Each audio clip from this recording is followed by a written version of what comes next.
me with some industry average. Okay.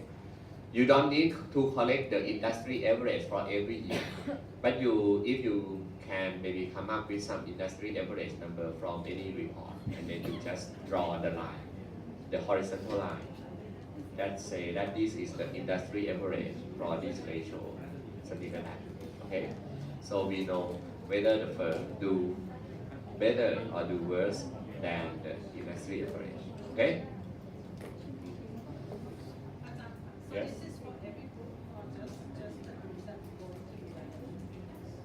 Every group we need to do that because not tomorrow, next week. Okay, because we don't know which group will be selected. Okay, so every group we just need to do that. So I just want to keep every group to have the same progress. Okay.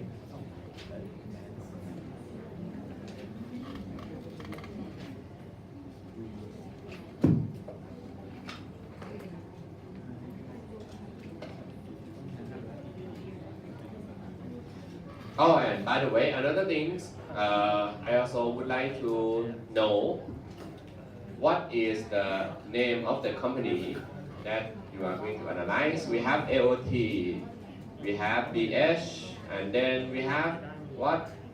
Guptri, Grisada, Nathavipa, Home Pro.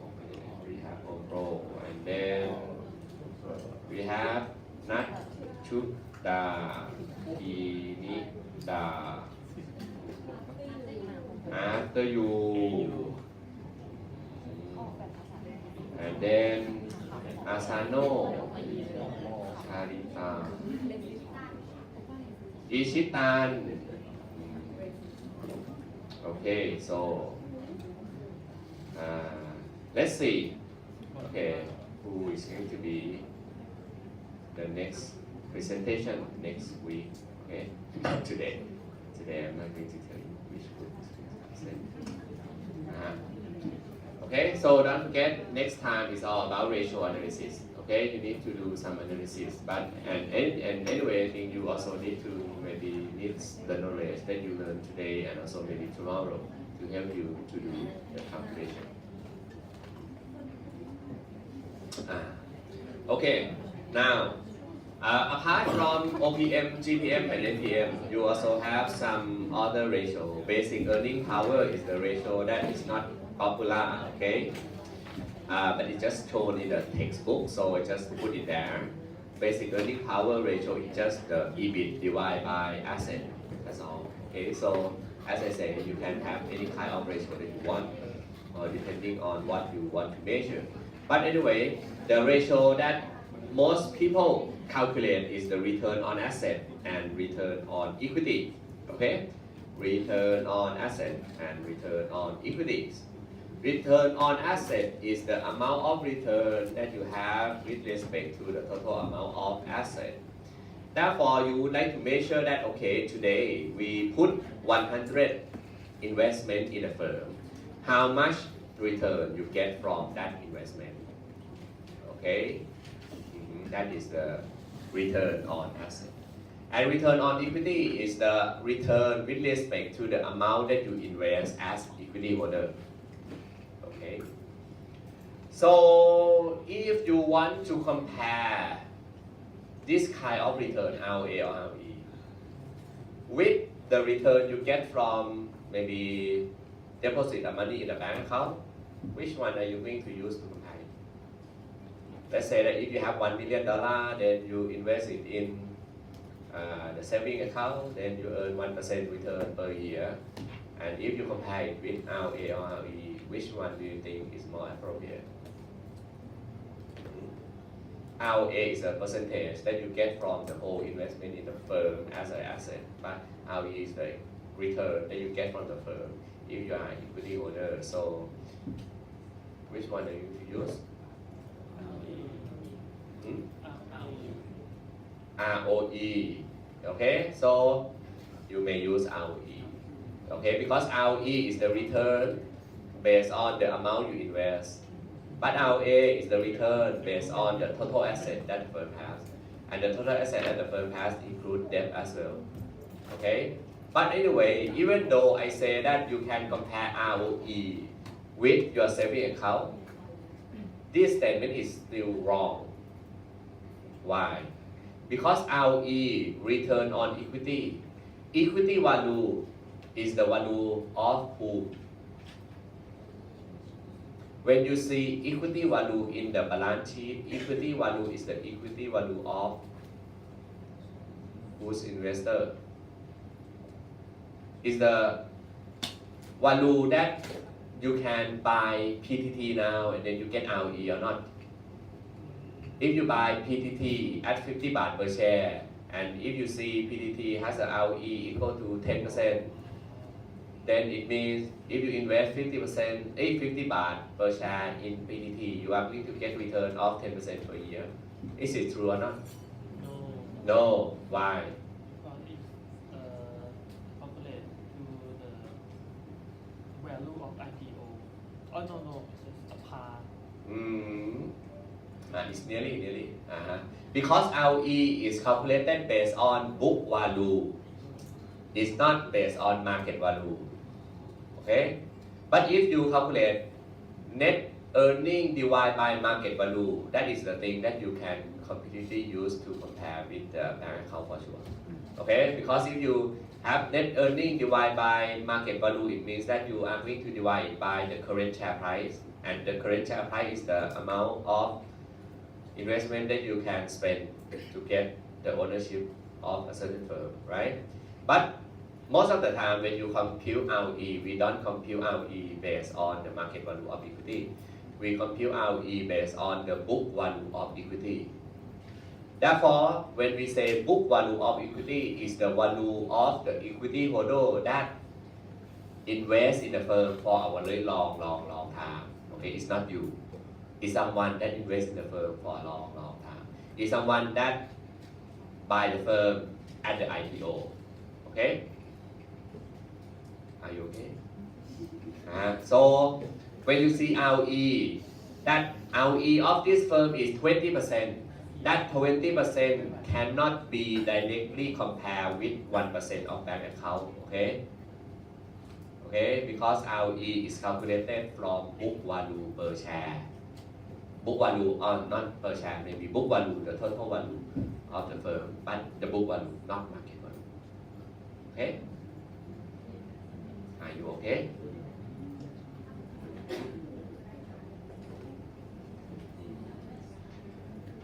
Return on equity is the net earning divided by equity value, right? Okay? And the equity is the total amount that you invest in the firm, and then you get some earning. Therefore, ROE is in the percentage firm. And if you compare between ROE and ROA, which one is going to be higher?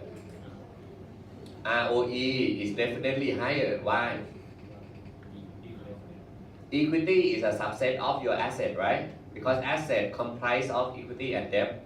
Okay, so asset is definitely larger than equity. Therefore, when you compute ROA will be less than ROE for sure. Okay, and every firm will be like that. Now, if that is the case, and if you are an investor, you are going to invest in a firm, which measure are you going to focus on, ROA or ROE?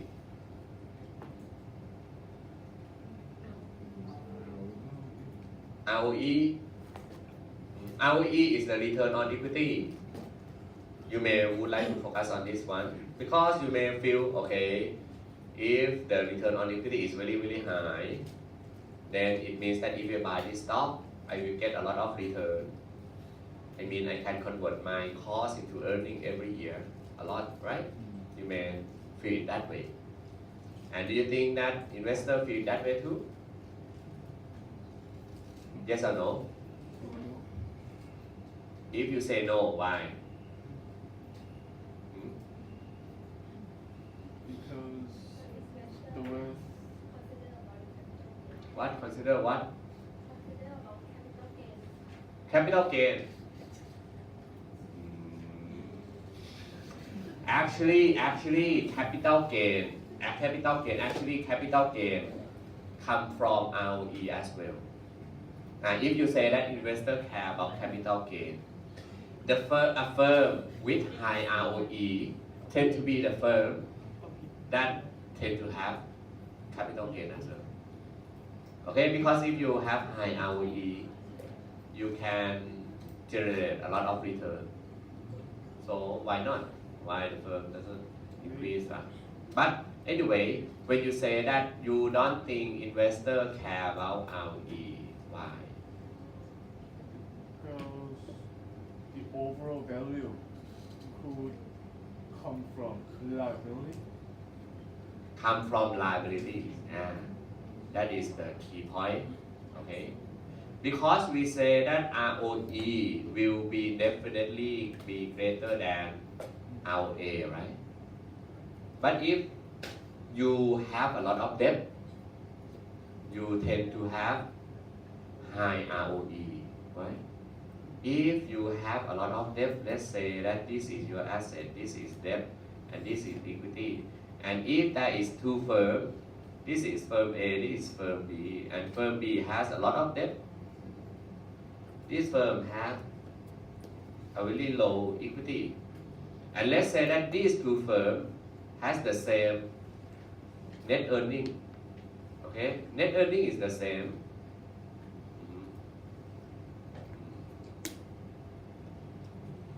Net earning is the same. Let's say net earning is at 10.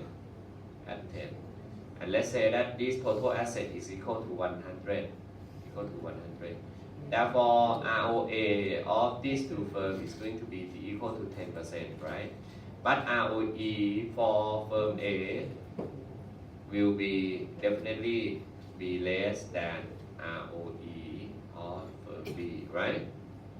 So firm B that has got a higher ROE, it has higher ROE because of debt, even though ROA is the same. Okay. So what I am saying is that investors do actually care about ROE, but when they look at ROE, they will look with cautious. Okay, they will have to look at the debt ratio as well. If debt ratio is high, they will know that the high ROE may come from debt ratio, may not come from the ROA. Okay, or sometimes if you look at ROE and ROA, you can also compute the ratio, the calculation like this. ROE is equal to ROA multiplied by what? ROE is equal to ROA multiplied by what? Not debt ratio. ROE is equal to ROA multiplied by asset divided by equity, right? Therefore, you will, if you look at this equation, you will definitely see that ROE come from two factors. The first one is ROA. The second one is asset to equity ratio. So if ROE is high because of ROA, we are really happy. But if ROE is high because of the second factor, we need to be cautious, okay? Because that firm contains a lot of risk. And the second factor, we call it equity multiplier, okay? And the second one is called equity multiplier. And this whole equation is called DuPont analysis. Okay, I don't know why it's called DuPont. Maybe that DuPont is the first company that can calculate this equation. But when you look at the equation, it's quite easy, right? Why DuPont is the first person that can calculate this? It was the first company that came up with the equation in 1912. Yeah, First time they used it. that's right. Yes. But when you look at this equation, you feel that It doesn't contain any complexity at all, right? Okay, just some number multiplied by the other number that mathematically everyone can see. Okay? Mhm. And because investors do actually care about ROE, then you can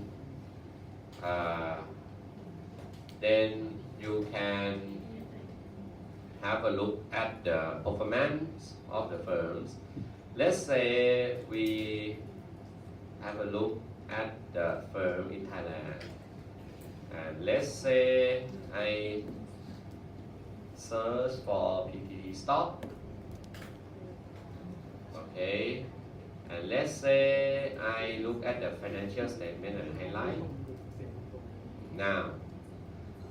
And when you look at PTT stock, ROE of PTT is around maybe 10% or 15%, right? Which is not that high. Okay. When PTT has this level of ROE, that is why PE ratio of PTT is around 10.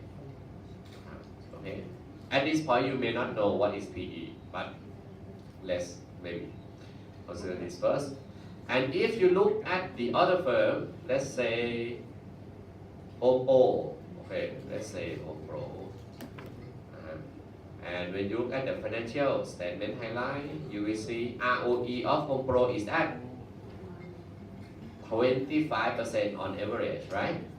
And because ROE of Home Pro is very much higher than PTT, that is why PE ratio of Home Pro is much higher than PTT.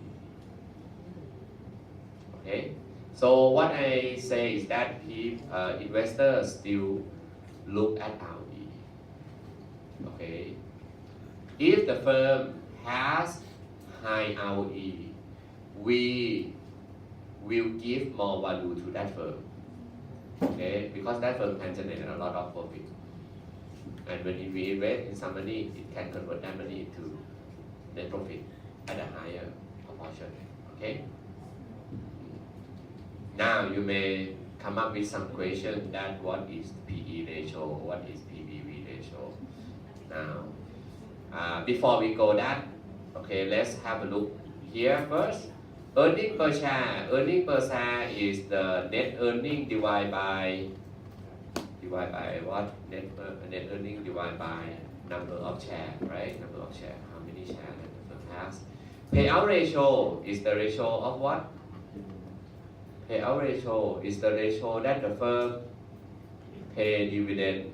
Okay, and this ratio is the ratio of dividend divided by not price, dividend divided by earning per share. Okay, payout ratio is the dividend divided by earning per share. And when we write earning per share, sometimes we need to have dividend per share. Okay, DPS. And dividend per share is the total dividend divided by number of share. Okay.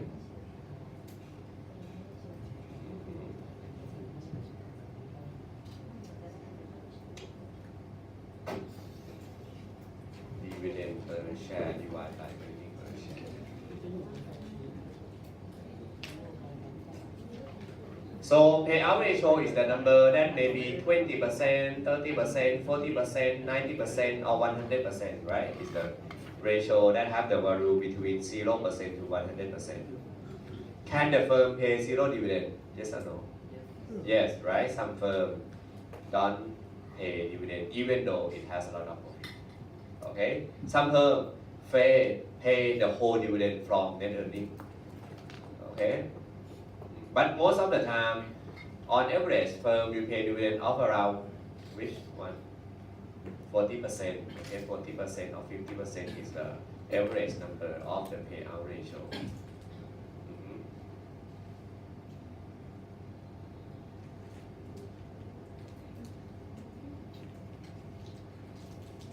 And So I have a question.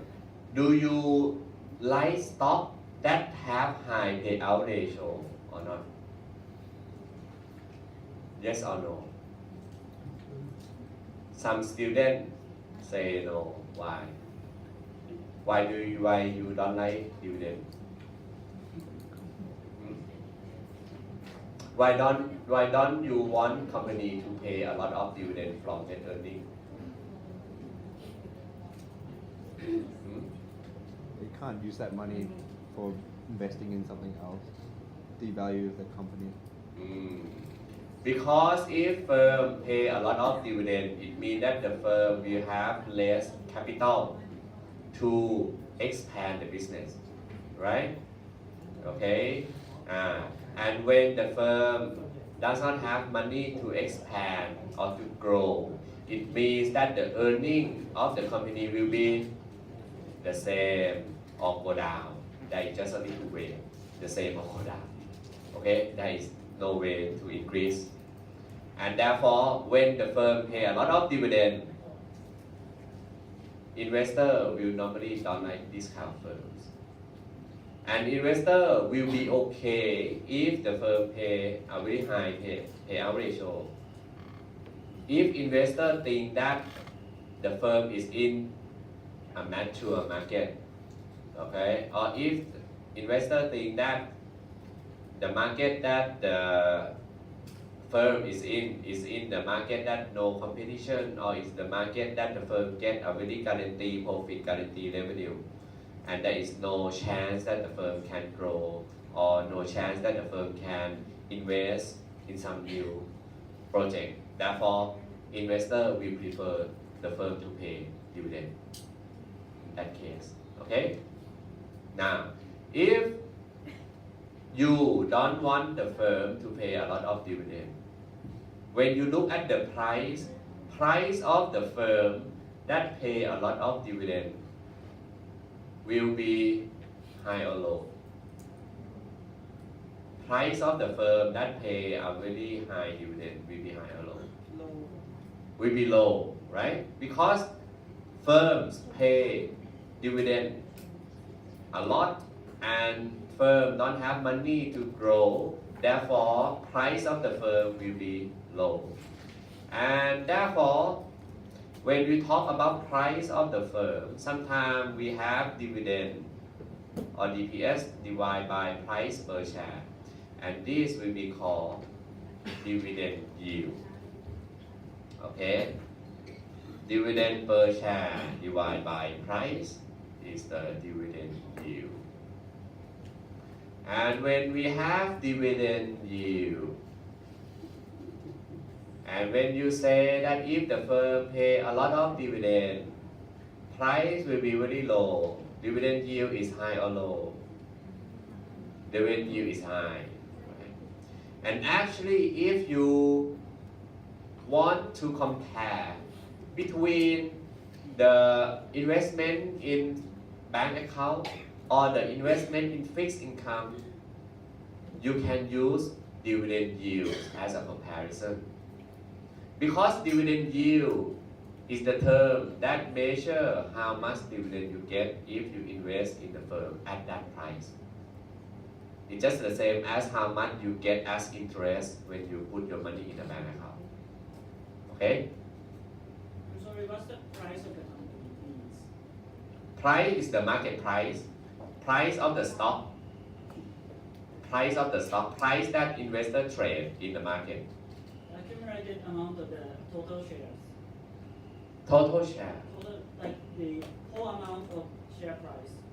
Or whole amount of share price will be called market cap. Market capitalization value. That is the whole amount of the share, a whole value of the share.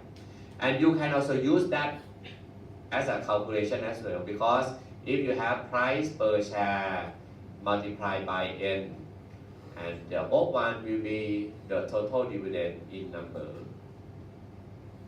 That also equal to each other. Okay?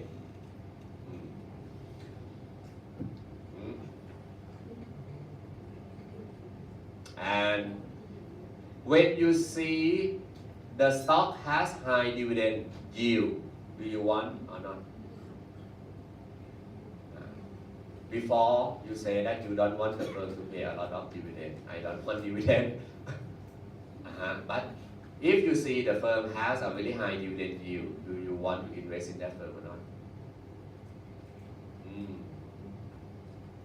Let's say that if the firm pay 10% dividend yield, you invest 100 baht, each year you get 10 baht back. Do you want it or not? So you tend to contradict yourself, right? So I can say that you will want to invest in the firm with high dividend yield only when you feel that you don't want to take risk. Okay? Because firm that have a very high dividend yield will be the firm that have a very low share price, right? And when share price is low, therefore there is the limit on the drop of the share price, right? Okay? And also, when share price is low, when dividend is high, we also say that if the firm pay a lot of dividend, the firm has no growth, right? Therefore, in other words, when you invest in this kind of firm, you will also cannot get much capital gain. Therefore, you will invest in the firm with high dividend yield. If you want to invest in the stock that share price does not change much. Okay, share price will tend to stay the same, just like that. Okay, it will not be volatile. Share price will not be volatile. Share price will not be volatile. Share price will stay the same no matter what the market will be. Because investors don't want to sell shares as well. Because they know that there is the dividend that support the share price. Okay. But you also need to keep in mind that if you invest in this kind of stock, you don't expect to get capital gain. Capital gain will be very, very low. Share price will not go anywhere else. It will be just that level. Okay.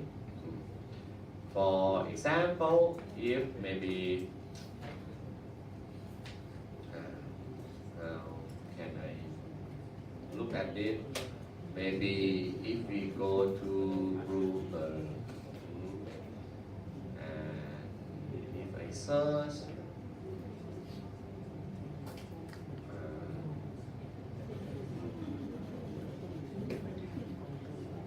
what stock?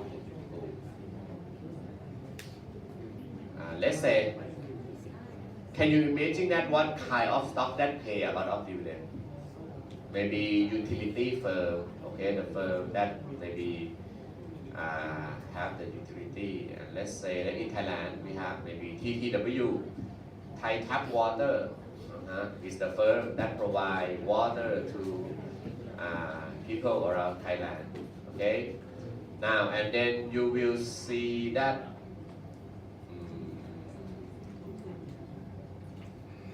when you look at the stock price will fairly be the same, okay?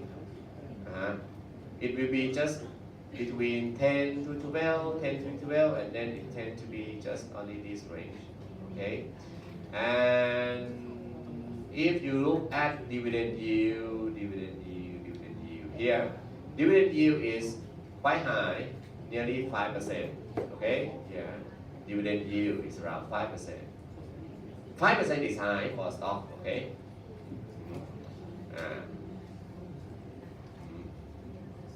Okay, so this is just an example of the stock that have a very high dividend yield. Or if you want to look at the stock that have a very low dividend yield, you can look at many high growth firms. Why I cannot click it? Oh, here, I may share this here. For example, you can look at AU, okay? In this class, we have a book that analyzes AU.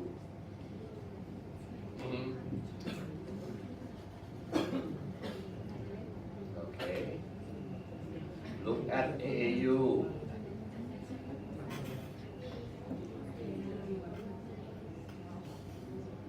and you will see that the volatility of AU is a lot, okay? It can go down to 7, it can go up to 14, it can go down to 7, right? That is the range of 100%, you know, not 10 to 12, 10 to 12. And if you look at dividend yield of AU at this price, at 7 baht, is 2%, okay? So investor invest in AU, they don't want dividend because they know that this kind of firm is in the growth stage.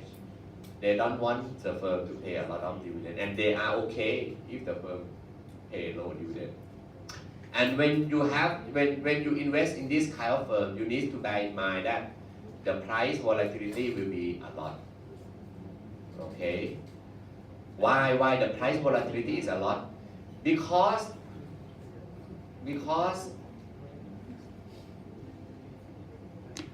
the price at 14 baht, is the price that contain a lot of growth forecast. Okay? When you buy stock, you buy future price. You don't buy today price. Even though it is the price that you buy today, but that price is the price that reflects about future forecast. Okay? And in this kind of firm, investors tend to come up with a lot of forecasts. But when you forecast, the thing that you forecast happen or not? It hasn't happened, right? Therefore, when investor invest based on the forecast can change a lot depending on the feeling that the investor have in that day. Right? That's true. If today you feel, I think Chinese tourists are going to go down. Oh, in the past when they buy the stock at 14 baht, I forecast that Chinese tourists are going to come to Thailand a lot, and after you is very famous among Chinese tourists, and when they come to Thailand, they need to come to after you. But now Chinese tourists hasn't come. Okay, stock price dropped from 14 baht to 7 baht, for example. Okay, because at 14 baht you support a lot of growth, and if that growth has not happened, then stock price drop a lot. Okay, so you need to understand the characteristic of the stock price, and then what I say about dividend yield 2%. We normally say that if stock price has a very low dividend yield, stock price is very expensive. Okay, if stock price has a very high dividend yield, stock price is very cheap. Okay, are you okay with this statement? Okay, stock price is very expensive. That is why stock price run up a lot, and that is why when you divide with stock price, dividend yield is very low. Okay. But anyway, investor buy stock price with low dividend yield because they expect capital gain. Why investor that buy stock with a high dividend yield, they don't expect capital gain much because they already got the return from dividend. Okay. Apart from dividend yield, you can also measure the expensiveness of the stock with this ratio, market to book ratio and PE ratio. Okay. Market to book ratio is the price of the stock divided by book value per share. Okay, book value per share. PE ratio is the price of the stock divided by earning. Okay, earning per share. Okay, earning per share.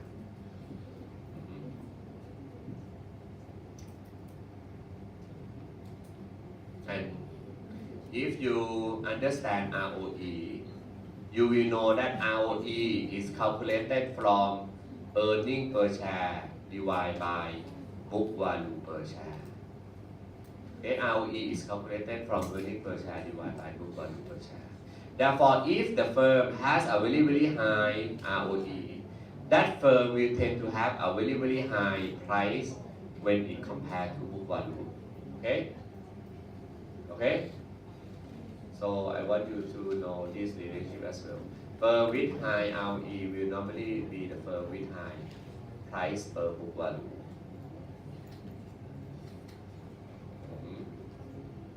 Okay, so price per book or market to book ratio is the ratio that measures the expensiveness of the stock in the other way. If market to book ratio is very high, stock price is very expensive. If the market to book ratio is very low, stock price is cheap. Okay. But now, should you buy cheap stock or expensive stock? Which one? Cheap stock or expensive stock? It's a very difficult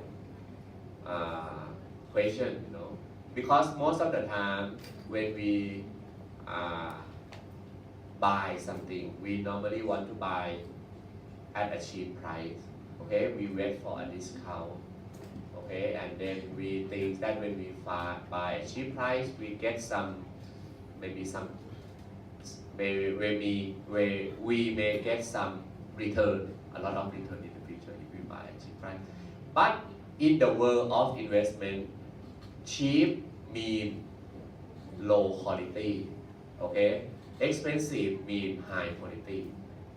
So when you make investment, you should not ask whether this one is cheap or this one is expensive. But you should ask whether if the price you buy today will be cheap compared to the price in the future. Okay? We don't care about the cheap or expensive today, but we care about the price in the future. And because price today reflect quality, therefore it doesn't mean that cheap stock will be expensive in the future. Cheap stock can stay cheap for a very, very long time. Okay, and expensive stock can still going up and keep going up. Okay, but it doesn't mean that you need to invest in expensive stock as well. Because if you invest in expensive stock and if the forecast is not correct, the forecast about the earning is not correct, then you will hurt a lot. Okay, so compare between cheap stock and expensive stock. Cheap stock can limit your downside because you buy that stock at a cheap price already, limit your downside. But when it limits your downside, it also limits your upside. If that stock cannot turn around, okay? Expensive stock can lead to upside gain, but that upside gain may return to a very large loss if the forecast is not correct. Okay, so at the end of the day, you just need to forecast what is going to be the price in the future and don't care about the expensive thing today. Okay, or in other words, you just need to forecast whether what you think about the company will be better or will be worse than other investor forecasts. Okay. Because stock price reflect the forecast of all investors in the market. Stock price reflect all the forecast of investors in the market, and in lecture 1 we already say that stock price reflect all the information. Therefore, stock price will normally be expensive when there are a lot of good news, and people still buy it because it supports the price. The quality is good at that time. Okay, but you just need to come with the forecast that I think it's going to be higher than what other people forecasted. That is the point you buy. Okay. PE ratio is also the same thing, and anyway. If you look at PE ratio and if I calculate earning per share divided by price, earning per share divided by price, this is the ratio that looks similar to ROE that I used to talk with you. But ROE is the earning per share divided by book value. But earning divided by price is something that you use the market price. Okay, and sometimes this ratio people say this is the earning yield. But we also need to bear in mind that earning yield is something that investors do not normally calculate, because earning is something that investor cannot get. Okay, earning is the profit that company create, but earning is not the thing that you get. What you get is dividend. That is why we normally see dividend yield. Okay, we do not see earning yield very often. Okay. EV, EBITDA and price per cash flow is also the same thing. EV, EBITDA is the enterprise value divided by EBITDA. Enterprise value is the market value of equity and debt. Okay, you just have market value of equity plus debt, and then you divide by EBITDA. Price per cash flow is just stock price divided by operating cash flow, or any kind of cash flow that you want to measure. Okay, but anyway, these two numbers is the thing that maybe if you want to calculate, you need to calculate on your own. Okay, there is no market that provide that for you. Okay, but in Bloomberg, there is also provide price to sale ratio. In Thailand, people do not care about price to sale ratio, but maybe foreign investor they may want to know price per sale, whether it's going to be high or low. Okay, there's something. Okay, I have to talk about the market value ratio, and I hope that when you learn about this, you understand the characteristic of the stock. Okay, what do you want to know? Market value of equity plus debt. Market value of equity plus debt divided by EBITDA. Market value of equity plus debt is the enterprise value. Okay.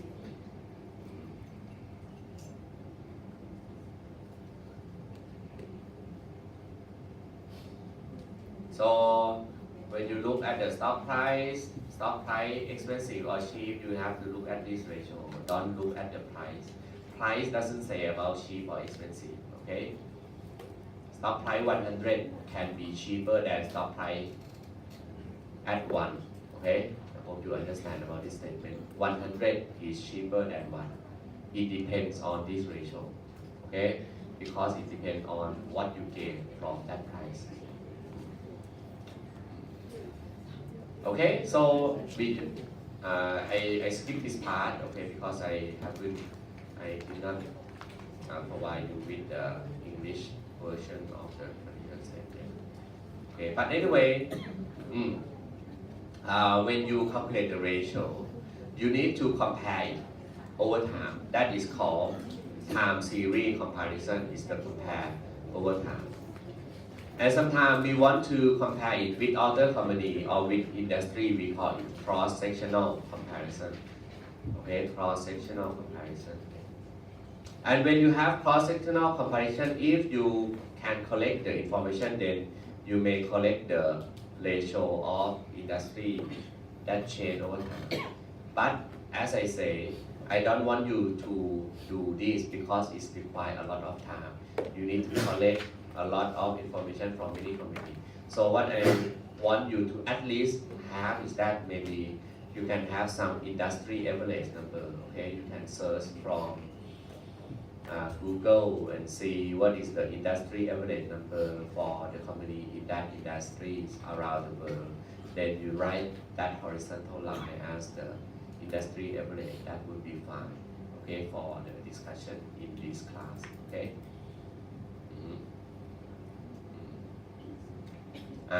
Because I used to say that ratio is useful if you compare.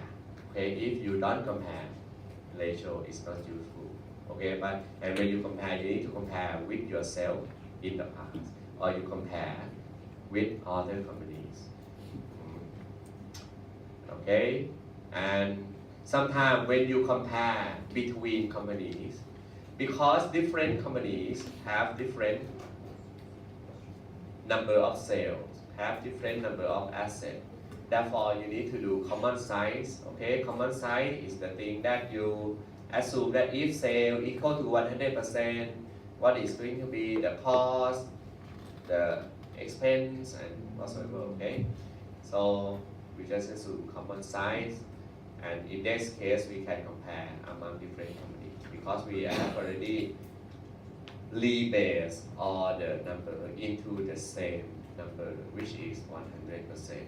Okay, when we compare income statement, we will use net sale as 100%. When we compare balance sheet, we will use total asset as 100%. Okay, and then we calculate many items into the ratio. Okay. And lastly, the last slide that we are going to study today is that sometimes the firm, when you analyze it, you may want to do percentage change analysis. Percentage change analysis is to analyze the change in the sale, the change in the cost of this year with previous year, the change in the earning of this year with respect to last year. Okay, you calculate percentage change because it can indicate something. For example, here you see sale increased by 5.3%, operating cost increased by 4.8%. Therefore, this is a good idea. This is a good thing in terms of the operation. The cost does not increase at the same rate as sale. Therefore, you earn a lot of profit. Your profit will be greater. Profit grow by 8.7%. But then you will see that, hey, depreciation also increased by 11%. Interest also increased by 46%. Then, because of interest expense, because of depreciation, that lead to the net income to drop by 3%. Okay, so when you look at percentage change, it will also give you the information that what item lead to the best, lead to the better performance or it lead to the worst performance. Okay, and if you look at this information, then you can just guess or estimate that, hey, the firm has a higher deviation. Maybe the firm is investing in something, expanding in something. Therefore, today earning drop because of investment. We understand it. And when you invest, you also need to issue a lot of debt. When you issue a lot of debt, then you have a lot of interest to pay. That lead to a higher cost for you. Okay. So, and if that happens, if the firm is still in the investment phase, expanding phase, investor tend, and if investor have a positive view about that investment, stock price will be expensive compared to earning. Okay, because low earning today is something that we don't care. We invest because of future earning. We don't invest because of low earning today. Okay, are you okay? But you also, I don't know, at this time, I am interested in maybe Thao Kia Noi, okay, TK, and I think this is a good example that may provide you with something, okay. You see Thao Kia Noi has a lot of ROE, right? 38%. You see net profit grow a lot, right? Okay, but it's grow just only one year. And then you see stock price jump up from 8 baht to 28. Profit grow just 1 year. Okay? And then at that year, 2016, Thao Kia Noi may say, hey, I am going to expand to China market. I am going to sell to China. I don't only have Thao Kia Noi product. I will also have whey protein, other protein product or whatsoever. Okay, I have many market. I even have Thao Kia Noi store. Something like that. Okay, so it means Thao Kia Noi is in investment phase, right? You need to invest, you need to expand your factory, you need to go abroad. And when you go abroad, what investor expect is that, okay, sometimes you may have a drop in earning, right? Okay, so earning drop. Okay? So for example, last year earning dropped from 781 to 600. And this year earning over the half year is 300. And therefore, if you expect full year maybe 600 or maybe less than 600. And then now this year is the year that investor start to question that the drop in earning may be something that will exist for a longer time than you expect. Therefore, stock price dropped a lot from 20 to 12. That is the risk of investment in the firm with a very, very high PE. Okay? If you invest in a firm that has a very, very expensive price, if the firm is successful, you are happy, you can gain some profit. But if the firm has the profit that is less than the forecast, or if the firm does not have a higher growth rate, then stock price drop a lot. Okay, you can lose 50%. And if you look at the price per book value is 7 times. And if you look at the book value per share, it's at 1.6. What it means? It means that if เท่าแก่น้อย cannot increase profit, or if today, if this year profit is 600 and if next year profit is 500, if the next 2 year profit is 400, you can expect that stock price will drop to 2 baht or 3 baht. Okay? And you should not be surprised that, hey, in the past it had 28, but now or in the future it may drop to 4 to 5 baht. Okay, it depends. And I think the example that can provide you to prove this situation is Ichitan. Okay, because when you look in the back, Ichitan used to be traded at 20 baht per share. Okay, investor expect that, okay, earning grow, then earning drop from 1,000 to 800. Profit drop, okay, price drop to 12. But when the price drop to 12, it's still expensive. Okay, it's still not too low. Okay, and then it keep drop. Okay, so price drop from 12 to 10. Okay, price doesn't drop much because investor may feel positive that, okay, this drop may be a short term, temporary or something like that. But when this year earning over 6 months 2 million, not even 10 million. Look, stock price drop to 4 baht.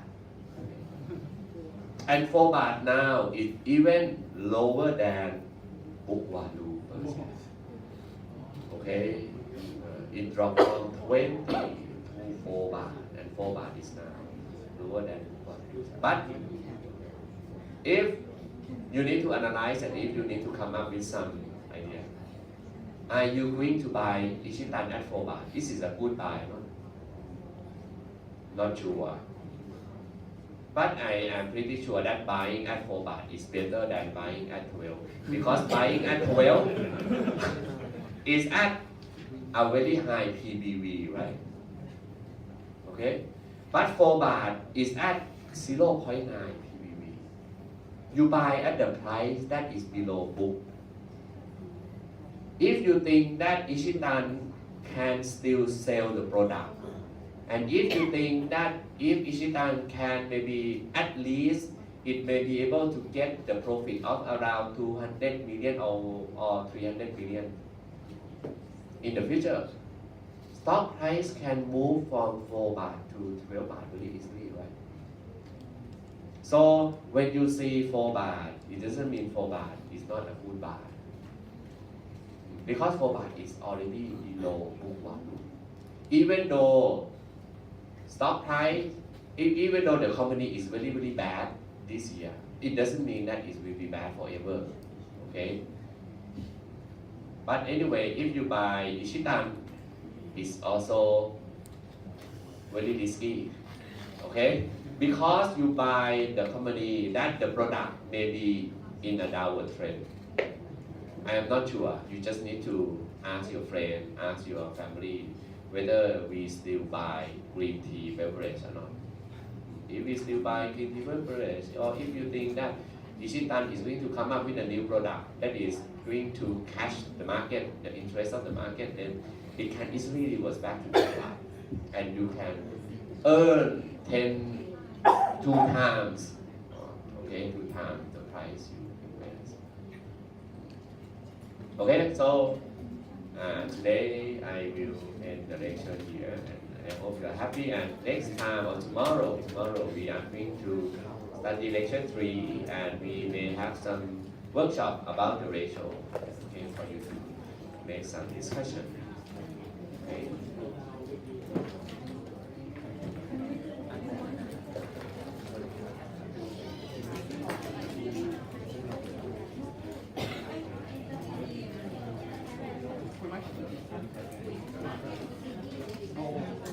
เอามาแล้วจะช่วยเฟลโล่ไปยังไง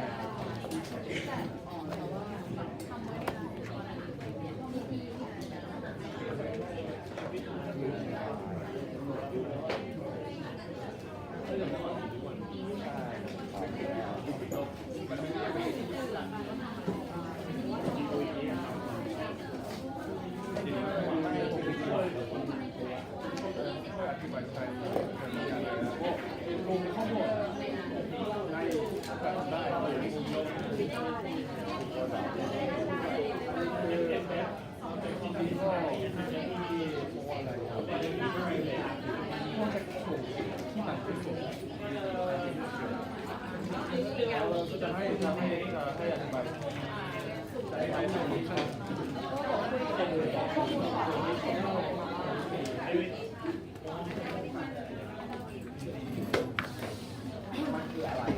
Are you going to play game again?